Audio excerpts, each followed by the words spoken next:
I appreciate you joining me today. Hope you're doing well. We are transitioning from the Old into the New Testament in these coming days.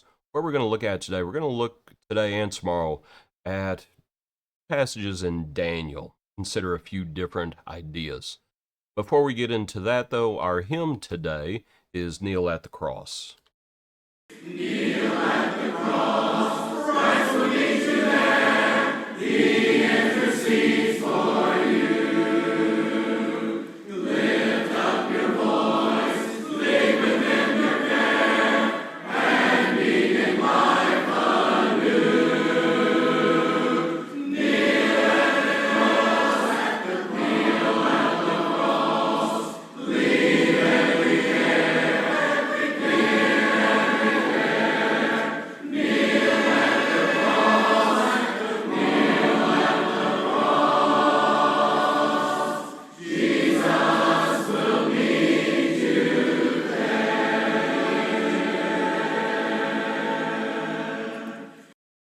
All right, let's go look at our passage.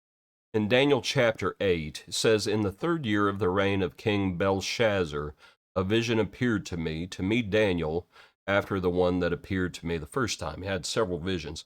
I wanted to pause there for a moment. This is in the third year of the reign of Belshazzar. Belshazzar is the one, you had the writing on the wall.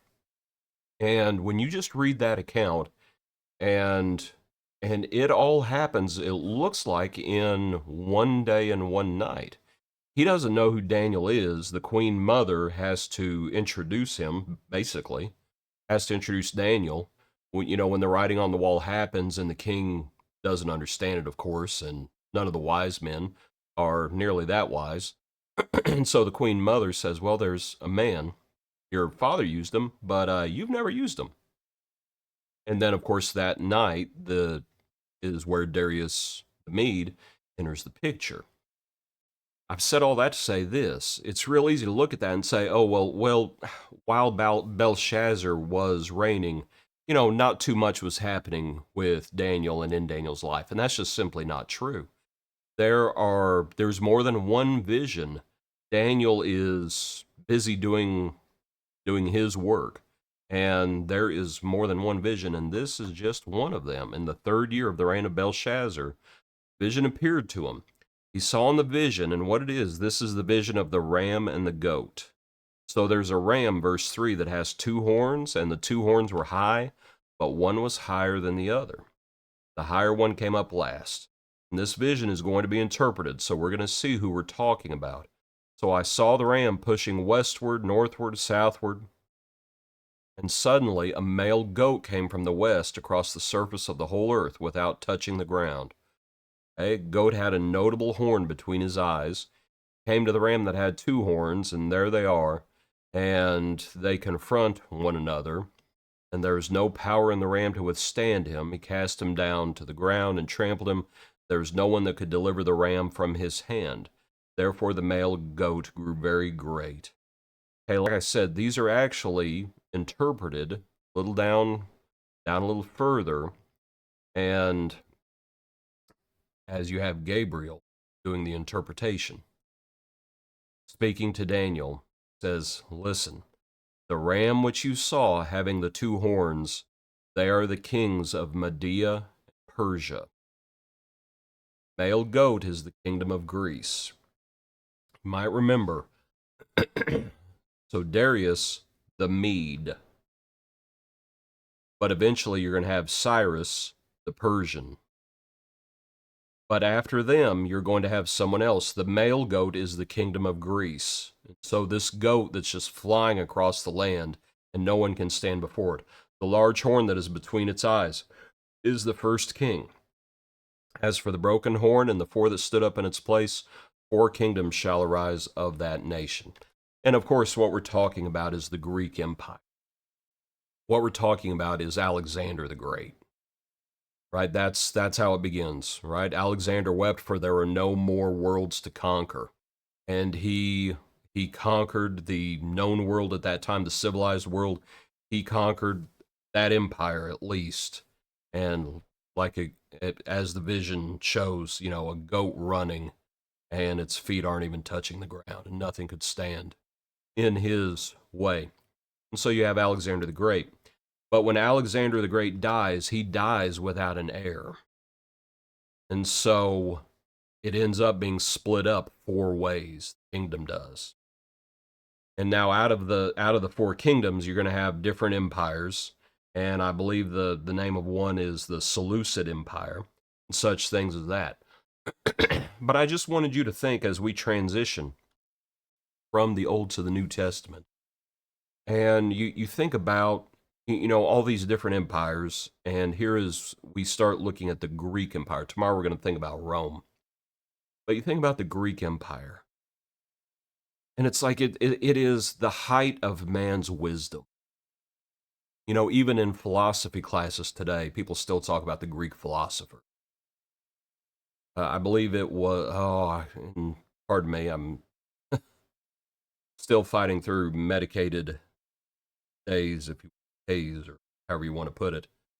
Alexander the Great, I believe, was taught by Plato. I could be wrong. Could be Aristotle. Might be Aristotle.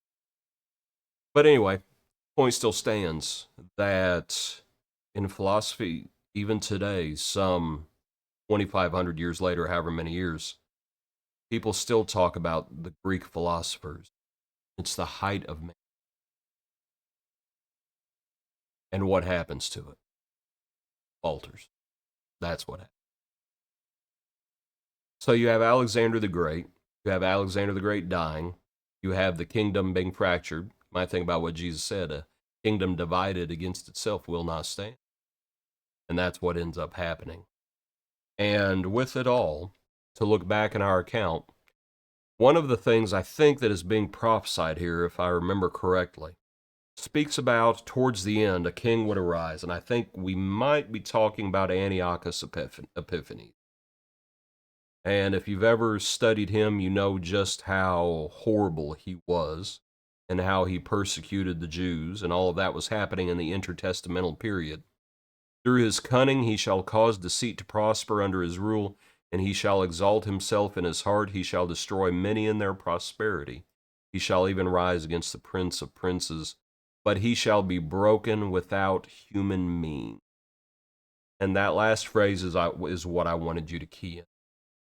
He shall be broken without human. And in the midst of all this, as Daniel sees all these visions of all of the kingdoms, and this isn't the first one. In Nebuchadnezzar's time, he saw that vision. And he keeps seeing these visions of what's going to happen between him and the Messiah, time-wise. And he has to remember God still rules in the kingdoms. Remember where they are. They're in captivity right now. God rules in the kingdoms of men. Whether we're talking about Nebuchadnezzar, whether we're talking about Belshazzar, whether we're talking about the Medes, whether we're talking about the Persians, the Greeks, the Romans, or eventually, of course, in the days of those kings, God's going to establish a kingdom that will never, ever stop. And it's talking about the church. God rules in the kingdoms of men. The Greek Empire will have its time. The Greek Empire will fall. The Roman Empire will have its time. The Roman Empire will fall. The Lord's kingdom knows no end. And so that is the comfort that Daniel had, that God still rules the kingdom of men. So what do? We kneel at the cross. Appreciate you. Hope you have a good day. Join us tomorrow for another portion of our daily prayer.